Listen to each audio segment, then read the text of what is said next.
pour le bulletin du lundi, le petit rendez-vous où je partage avec vous mes lectures de la semaine passée, ainsi que les derniers livres qui ont... Alors je me marre comme ça parce que regardez, Jackie, il a l'air très intéressé. C'est parce qu'il y a des petits biscuits pour chien sur la table. C'est la seule façon que j'ai trouvé pour l'occuper. Regardez, je vais déplacer le biscuit. Regardez, regardez. Ouh! Encore? Ouh! Ah oui, hein? Tu fais le nanang style? Regarde. Allez, vas-y, montre aux gens comment tu fais bien. Allez, nanang style. Allez, Jackie. Oui, oui, bravo! Allez, ça mérite bien un petit. Voilà, tu dis bonne année aux gens? Attends, on fait encore un? Encore un? Oui?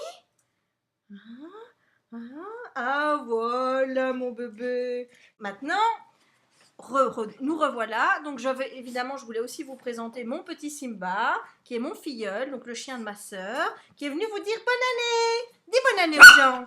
Ouais, c'est Jackie qui vous reçoit le biscuit. Toi aussi, t'as un fou du biscuit, regarde. You! Nyan style! You! You! Tu veux le biscuit? Tu veux le biscuit? Dis bonne année. Dis bonne année. Dis bonne année. Jackie, on n'entend que toi ici.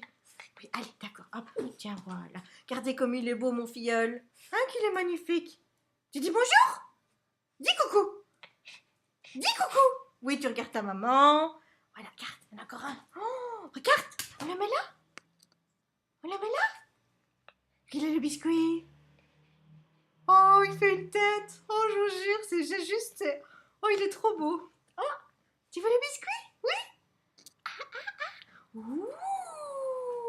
Ouh, le petit avion. Voilà. Allez, tu dis au revoir. Au revoir les gens. Au revoir. Au revoir. Voilà. Alors après ce petit intermède avec mes petits loulous, eh bien on va revenir aux choses sérieuses et donc à mes lectures de la semaine passée. Donc je vous quittais, j'étais en train de lire Night School, le tome 2, Héritage de T.J. Dougherty, paru dans la collection R. Alors vous vous souvenez peut-être, je vous avais parlé du tome 1, je vous avais dit que c'était un véritable coup de cœur parce que j'avais vraiment aimé la tension, le suspense que l'auteur maintenait pendant tout le roman. On ignore tout en commençant le livre, on ne sait pas du tout dans quoi on s'embarque, on est comme Ali, on est complètement paumé. Et pendant une grosse partie du roman, on se demande vraiment, mais qu'est-ce que c'est que la Night School? Où est-ce qu'elle nous emmène? C'est quoi l'univers? Et à la fin, paf, il y a des révélations qui se font. Et moi, j'ai vraiment trouvé le concept très original et j'ai beaucoup aimé. Donc du coup, j'avais vraiment hâte de lire ce deuxième tome. J'avais évidemment de grosses attentes. Et comme c'est souvent le cas quand on a des grosses attentes, eh bien, on est déçu. Je dirais pas que c'est une grosse déception parce que j'ai quand même beaucoup aimé ma lecture. Je lui ai quand même mis 4 étoiles sur 5. Ma chronique est d'ailleurs en ligne si vous voulez aller la voir. Mais il y a des choses qui m'ont un petit peu dérangée. Donc j'ai toujours retrouvé le côté suspense. Tu n'aboies pas? Il y a Jérémy qui est là, donc j'ai peur qu'il aboie. Donc j'ai toujours aimé le suspense. L'auteur, elle arrive toujours à raconter les choses avec cette tension qui m'avait tenue en haleine pendant tout le tome 1. Et j'ai retrouvé ça. Voilà, il y a des petites révélations qui se font. On n'avance pas des masses dans le roman. Moi, c'est ça que je reproche. C'est qu'une fois que vous le refermez, vous vous dites, mais qu'est-ce que j'ai appris de nouveau? Et grosso modo, il n'y a rien. Au niveau de l'action, j'ai trouvé ça un petit peu vide aussi, à part au début et à la fin. Et encore à la fin, je trouvais que c'était trop précipité, qu'on allait trop vite. Il restait genre quoi, 25 pages, et là les choses commençaient vraiment à bouger, à bouger, à bouger. Et je me suis dit, mais comment elle va clôturer son histoire? Qu'est-ce qu'elle va faire? Et du coup, ça m'a un peu stressée parce que j'ai eu peur tout simplement que l'auteur comment vous dire, bâcle un petit peu la fin parce qu'il restait pas assez de pages. Et c'est un peu ce qui est arrivé. Enfin, je dirais pas que c'est bâclé, je dirais juste que c'était trop rapide et que là, j'aurais aimé qu'elle aille au bout des choses et qu'elle nous offre une fin horrible avec un cliffhanger de la mort qui tue. Et je l'ai pas eu. Autre reproche que je fais au roman, c'est qu'il y a un triangle amoureux qui est là depuis le premier tome. Et si dans le premier tome, il m'avait pas gêné, dans ce tome-ci, j'ai trouvé qu'il qui prenait beaucoup trop d'importance par rapport au reste. Ali s'interroge beaucoup, doute beaucoup à propos des garçons. C'est Sylvain, c'est Carter, c'est Carter, c'est Sylvain. On oscille toujours d'un à l'autre et à la longue, ça m'a un petit peu lassé, surtout que je trouve que c'est pas le sujet du roman. Vous savez que j'aime la romance, j'adore en lire, mais quand je lis Night School, j'ai pas envie d'avoir de la romance, j'ai aussi envie d'avoir une histoire qui sortent de l'ordinaire et surtout apprendre plus sur tout ce qui tourne autour de la night school. J'ai pas forcément envie de me retrouver dans un triangle à trois. Je suis contente qu'il soit là, mais j'aime bien qu'il reste à sa place et qu'il reste sur le côté et pas qu'il prenne trop d'importance. Voilà, donc du coup, avec ces petits défauts, j'en ai pas fait un coup de cœur, mais ça reste quand même une excellente lecture. J'ai vraiment beaucoup aimé et j'attends de pied ferme le tome 3. Ensuite, j'ai continué avec Revenant tome 1, Plus encore que la vie, de Amy Plum, paru aux éditions Milan. Alors chaque fois que je vois cette couverture, enfin j'adore la couverture en fait, ça n'a rien à voir avec la couverture en tant que telle, c'est avec le titre en VF. Et bien figurez-vous qu'à chaque fois je l'appelle Plus belle la vie. Allez savoir pourquoi, Plus encore que la vie, Plus belle la vie, je ne sais pas.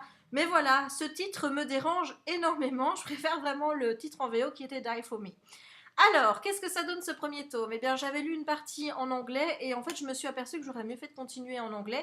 Pas spécialement que le français était pas bien, je dis pas ça, mais voilà, j'avais peur de pas tout comprendre et en lisant la partie que j'avais lue en anglais en français, je me suis aperçue que j'avais bien tout compris et que donc j'aurais pu continuer aisément à lire la suite en VO. Voilà, je manque un peu de confiance en moi pour ça, j'étais persuadée que je passais à côté de détails et c'est pour ça que j'avais préféré arrêter pour attendre la VF. Alors, l'histoire maintenant, eh bien l'histoire, c'est l'histoire donc de Kate, qui est une jeune fille de 16 ans qui a perdu ses parents dans un accident de la route. Elle habite New York. Et sa grande sœur a 18 ans, elle s'appelle Georgia, sa sœur, oui c'est bien ça. Et elle va décider, Georgia, de la ramener, enfin, avec elle évidemment, à Paris chez ses grands-parents. Et à Paris, Kate va avoir un petit peu de mal à se faire à la vie là-bas. Et elle va prendre beaucoup de temps, elle va beaucoup déprimer aussi, jusqu'au jour où elle va décider à ressortir. Et elle va rencontrer un jeune garçon qui s'appelle Vincent et qui va lui taper dans l'œil. Et au fur et à mesure des découvertes, parce que voilà, il y a Vincent est un garçon mystérieux, elle va mettre aussi un peu de distance avec lui par rapport à certains éléments qui vont se passer. Et elle va faire des découvertes et elle va se rendre compte que Vincent n'est pas vraiment normal, qu'il y a des choses spéciales et elle va vouloir apprendre la vérité.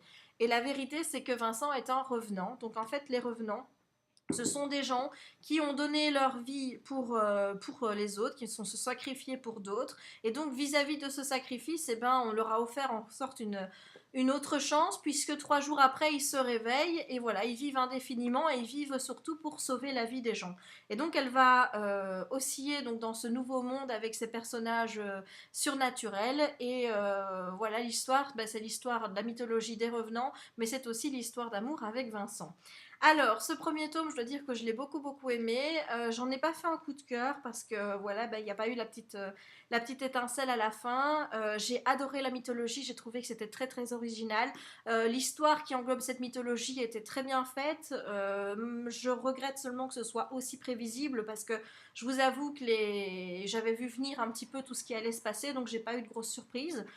L'histoire d'amour, je trouve elle est plutôt mignonne, plutôt gentille, c'est plutôt adorable à suivre. La seule chose qui perturbe un petit peu du côté de Kate, je comprends ses réticences à ne pas oser aimer à nouveau, vu qu'elle a perdu ses parents et qu'elle se sent un petit peu abandonnée et qu'elle a du mal à se reconstruire. Par contre, j'ai un peu de mal à comprendre pourquoi Vincent tombe amoureux d'elle en 2-3 jours, même pas. Il est complètement fou d'elle, complètement subjugué. Et j'avoue, voilà, j'ai un peu de mal à croire qu'on puisse tomber fou, red dingue amoureux de quelqu'un en si peu de temps. C'est vraiment le gros défaut que je reproche à ce roman. Sinon, franchement, j'ai tout aimé. La seule interrogation que je me pose, c'est qu'en fermant le livre, j'ai eu l'impression que ça pouvait faire un one-shot, qu'on avait une histoire qui était complète et qui n'avait pas besoin d'être complétée. Or, il y a 2 autres tomes, dont un qui sort d'ici 3 jours, donc le tome 2 sort le 9 janvier chez Milan. Et du coup, j'ai hâte de voir un petit peu ce que la suite me réserve, donc je la lirai avec plaisir. Alors, ma lecture en cours, il s'agit de Mon ami Ben de Julia Ramp, si mes souvenirs sont bons, paru aux éditions Jean-Claude Go the Witch. Voilà, comme j'ai pas le livre physiquement avec moi, je vais vous mettre la couverture maintenant. Alors ce livre, je l'ai commencé hier, donc je ne peux pas vous en parler beaucoup. Donc l'histoire m'a touchée. Déjà la couverture parce qu'il y avait un petit chat tout mignon dessus.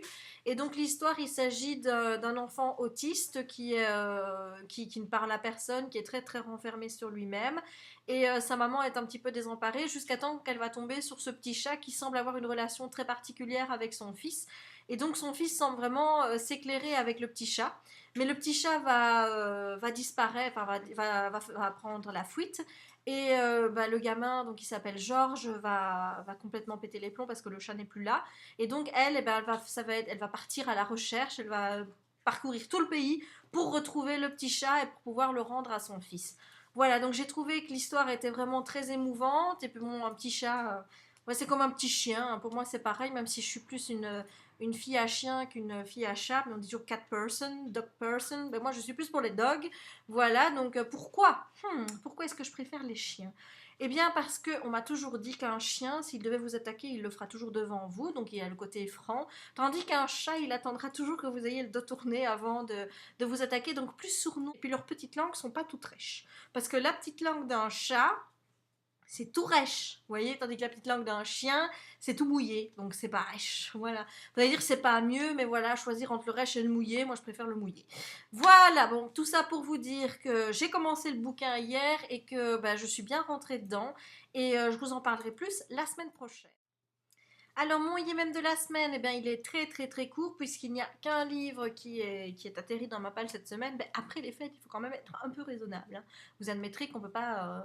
on a eu plein de cadeaux à Noël. C'est vraiment déraisonnable si je vous montrais encore une IMM de fou cette semaine. Alors, le livre qui a rejoint ma palle, il s'agit de Les sorcières de Northampton de Melissa de la Cruz, paru chez Orbit. Par contre, je ne sais pas du tout si c'est un tome 1 ou pas. Je ne sais pas, je vais essayer de me renseigner là-dessus. Pour un Orbit, quand je regarde ici, je trouve que c'est écrit plutôt grand. Donc du coup, ça m'incite plus à le lire, que d'habitude c'est tout petit, tout petit. Donc j'espère pouvoir le lire très rapidement parce qu'en fait, j'ai pas encore lu Melissa de la Cruz, j'ai pas lu Les Vampires de Manhattan et j'ai très envie de voir un petit peu le style de l'auteur. Voilou. Alors logiquement, je devrais refermer un petit peu cette vidéo ici, mais j'avais envie de vous parler d'autre chose. Je vous ai dit, hein, le bulletin du lundi, maintenant, ce sera un petit peu totalement décousu. Et ça fait quelques jours que je me dis que je devrais peut-être vous expliquer mon système de notation pour les livres, parce qu'il est quand même assez complexe. Vous avez, enfin, assez complexe. On pourrait croire que je mets des bonnes notes à tout le monde, mais en fait, non. C'est parce que en fait, j'ai un système de notation qui est très particulier. Donc vous avez sur mon blog des petites étoiles, il y en a 5. Et vous pouvez constater que très régulièrement, je mets les notes 4, 4,5 et 5 et que je vais rarement en dessous. Quand je vais en dessous de 2,5 étoiles, c'est que vraiment j'ai pas aimé du tout. Et quand je mets entre 2,5 et 3,5, c'est que j'ai aimé, mais. Voilà, il y a des gros mais. Et donc j'avais un petit peu envie de vous expliquer pourquoi il y avait beaucoup de livres qui se retrouvaient avec 4 étoiles et plus. D'abord parce que je suis bon public, donc c'est vrai que pour qu'un livre ne me plaise pas, il faut déjà y aller beaucoup. Mais grosso modo, c'est parce que ça remonte un petit peu à ma période scolaire, parce que mon petit papounet était très dur avec moi quand il s'agissait de mes notes de classe. Et du coup, ça m'a forgé vraiment le fait qu'en dessous de 8 sur 10, j'étais pas contente. Voilà, donc mon but quand j'étais à l'école, c'était toujours d'avoir 80%. Dans mes bulletins parce que j'aimais pas avoir en dessous, parce que en dessous de 80 c'est pas bien, à partir de 80 c'est bien, en dessous pas bien. Donc forcément ça m'est resté, si vous voulez. Donc du coup quand j'aime bien un livre, même s'il y a des défauts, je me vois pas lui mettre 3,5. Parce que si je lui mets 3,5, ça fait 7 sur 10. Et 7 sur 10, pas bien. Tandis que si je lui mets 4 étoiles, ça fait 8 sur 10. 8 sur 10, bien. Donc voilà, c'était pour vous expliquer un petit peu pourquoi est-ce qu'il y avait beaucoup de livres qui passaient à 4. C'est parce que une fois que j'aime bien, je peux pas mettre en dessous de 4. Parce que pour moi, c'est pas bien. C'est pour ça, en fait, je suis très difficile quand on y pense. Mais voilà, à partir de 3,5, 3... Oui, tout ça, c'est pas bien. Pour moi, c'est pas des bonnes notes, c'est des notes qui sont moyennes, mais vraiment peut mieux faire. Tandis qu'à partir de 4, là, c'est bien.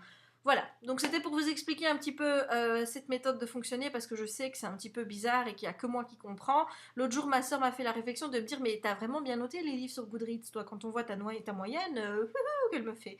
Ben oui, mais voilà, c'est à cause de ça. Donc j'avais envie de vous expliquer ça. Et si vous avez des questions comme ça que vous vous posez, n'importe quoi, tant que ça ne relève pas de ma petite private life, eh bien dites-le moi et j'essayerai d'y répondre dans dans mes bulletins du lundi. Il va vraiment falloir que je m'y fasse, sinon j'essayerai d'y répondre dans mes bulletins du lundi. Donc n'hésitez pas à me poser les questions en commentaire en dessous, sur Facebook, par mail. Voilà, si vous avez un message, une question à me poser, n'hésitez pas et j'essaierai d'y répondre en vidéo quand je trouverai ça très pertinent. Sinon, je vous répondrai bien sûr en dessous de la vidéo ou dans vos commentaires sur Facebook. Et bien voilà, cette fois-ci, il est bien temps de refermer cette vidéo. Je vous fais des gros bisous, je vous souhaite de belles lectures et je vous dis à la semaine prochaine. biscuits.